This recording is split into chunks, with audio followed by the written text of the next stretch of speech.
Hey everybody, Central Michigan Stacker. Seeing how I had so many people like that video of me making that jerky, and I only showed a little bit of the process, which was primarily just having the meat chopped up already and getting ready for the brine. I'll go ahead and take you from step one right on through, putting it in the brine, letting it sit, getting the smoker all ready the next day. I'm going to do a 4 or 5 part video here, but I'm just going to put it all into one.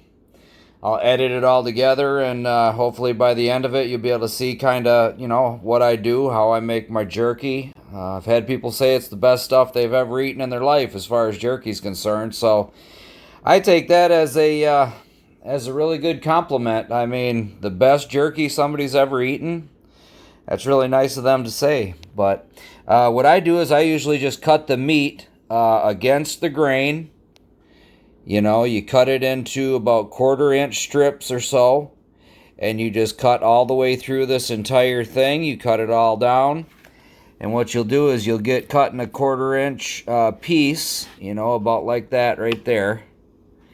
Want to get you about a 1/4 inch, or straighten it out. I mean, this is the edge of it isn't even, so I'm gonna go ahead and just cut this first piece, and we'll straighten that edge out a little bit. Hey everyone, Central Michigan Stacker back with you. Hey, I had such a good response to that video of me making jerky that I wanted to give y'all a little better input on how I do my jerky, because all I showed you was the stuff getting ready to go into the brine and get ready for the next day's smoking. But what I do is I went into my local grocery store and I found a beautiful cut of meat. It's a top roast, black Angus, just a beautiful piece of meat. And then you just cut it into strips against the grain, a 1/4 inch or so. And then you just lay that on its side, and you cut it into another strip like that. And the best part about it is the sales. Everybody's saying what costly product meat is right now. But the thing about it is they're putting such a high price on it that a lot of people are switching to other things to buy rather than the meat. And what I'm finding is I'm finding really good deals on this stuff. Whereas normally I would keep this for a meal for the family.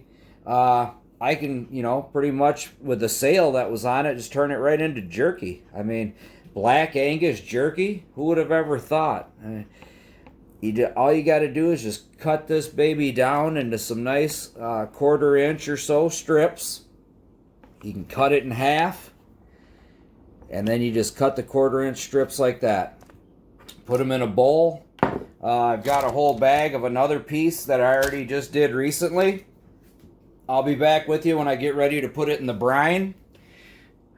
For now, I'm going to put her on pause. Okay, so I cut the piece of meat in half, and now all I'm going to do is cut this down to 1/4 inch strips, similar to that right there.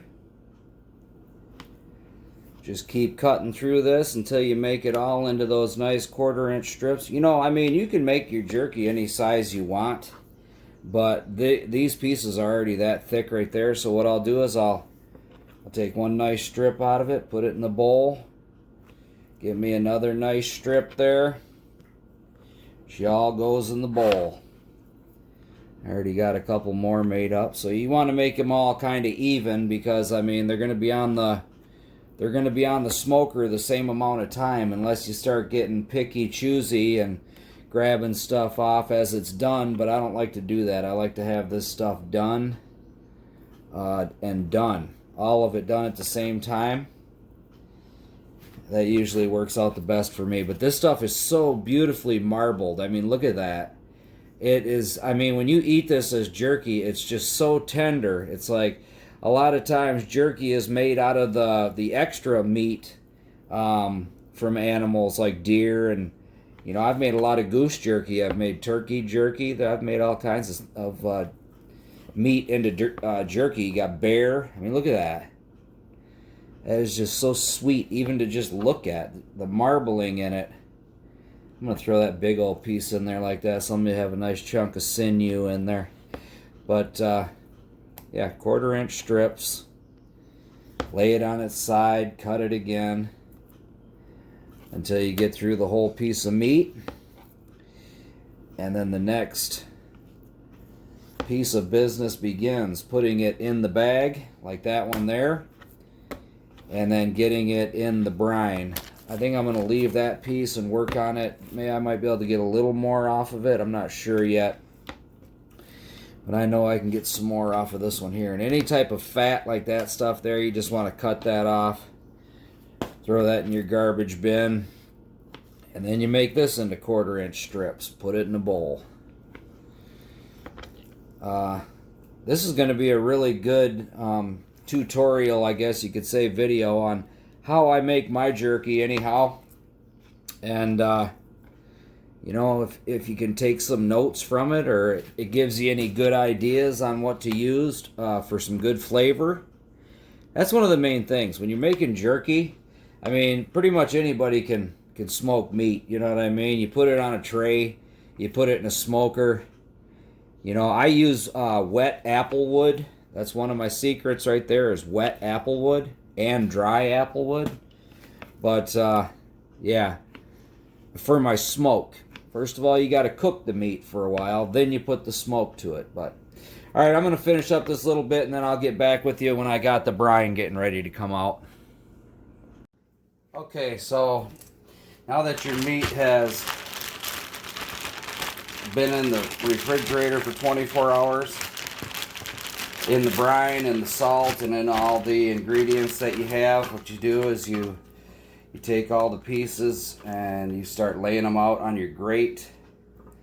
I've already got a big grate of meat out on there right now, the bigger pieces.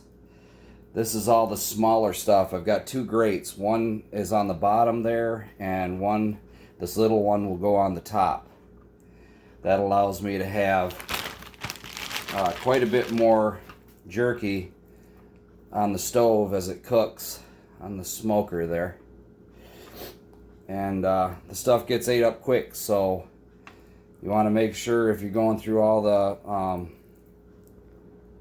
the steps of making it, that you know you make enough, because a lot of people like it and it goes quick. So yeah, you just lay your pieces out flat, all those 1/4 inch pieces that you had cut from the day before.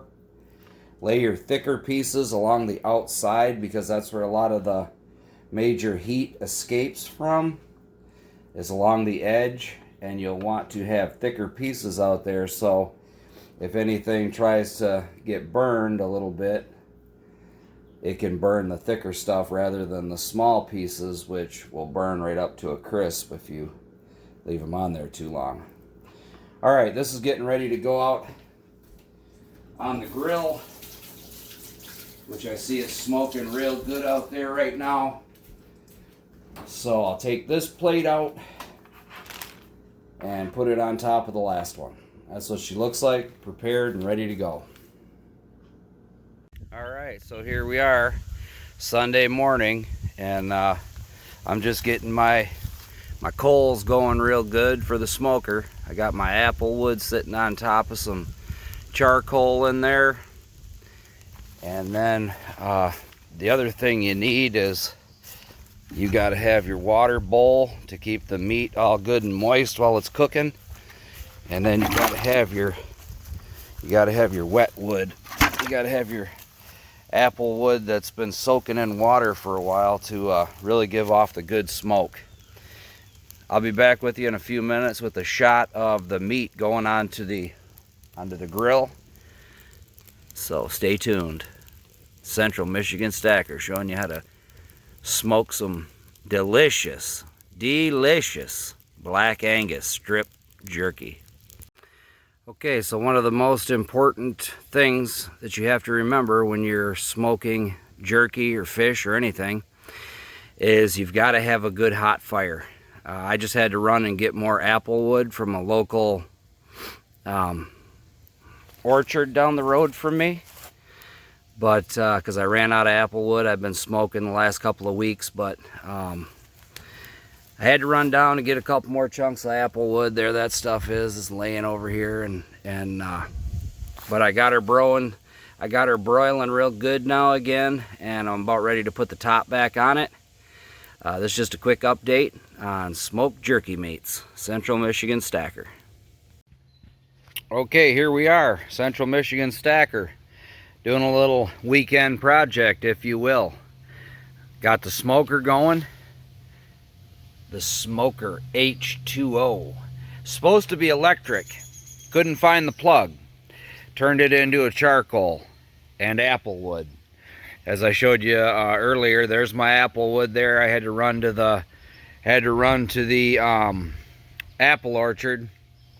Go in the back there where they put their cut down stuff and stuff that they cut off the trees for the year and whatever. I talked to them over 10 years ago already and asked them if I could get my smoking wood from back there. They said, yeah, no problem, go ahead. So anyways, smoker is just doing excellent. And one of the tricks I do, if you see right here, you can see a lot of smoke escaping, especially right there.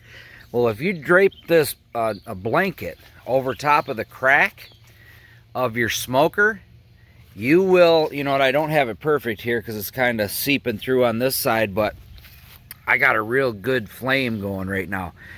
Right there is my, yeah, you can see it says warm, ideal, and hot.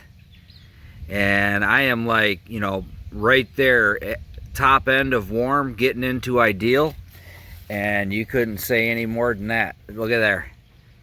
Baby is just smoking perfect. Letting her go. I'll put a little more wood on. It's been about 2 hours now. I'll keep you updated. Central Michigan Stacker. Like and subscribe. All right, Central Michigan Stacker, and we're back with you. We're into hour number 3. I re-stoked the fire with some dry apple wood there, and then I put a few pieces of the wet, this wetter stuff here. Got a few pieces of that on there, and about ready to close her back up again. She's still got a good hot bed of coals down in there, and you know, you set the whole thing like that. You pick it right off the ground. What's nice about this, I can pick that off the ground. Look at the smoke still coming out of it. Plus the heat, it holds the heat. It's much better than the ones that you open up a little side door and mess around with it here and there that lets all your heat out. Everything that was in there is still in there. It's still high warm is where we're at. And this thing is going good. I'm happy with that. So the top is going back on. I'm going to let her cook. I'll give you a look at the top here. Yeah. And here's what we're dealing with. This is what we're looking like. Look at that. Oh yeah, she's getting there. Right there's what's doing it.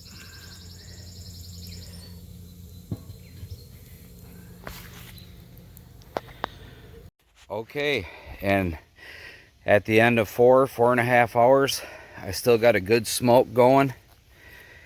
We got ideal heat, right on the money, but it's time to take her off.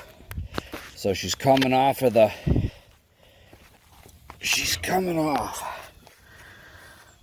fire, which she still looks like that right there. Oh yeah, real nice bed of hot coals. Shit, I could still cook dinner on this yet tonight. I just might. Yeah. All right, so there's that. And then here, which we still got smoking over here, is our smoked jerky. And she is done. I threw a few of the pieces that were around the edge there on top a few minutes ago when I came out. And that's what she looks like right there. I got 2 trays on here, which one, I've got wood sitting here and another piece of wood over here to have a little bit of room in between those 2 racks, as you can see. And there's that baby, just a beautiful bed of hot coals there, just still smoking away. But here we are. This is the finished product before it's going into the bag inside, and for whoever wants some that comes over. Central Michigan stacker, and that's primarily how I do my Black Angus smoked jerky. Like and subscribe.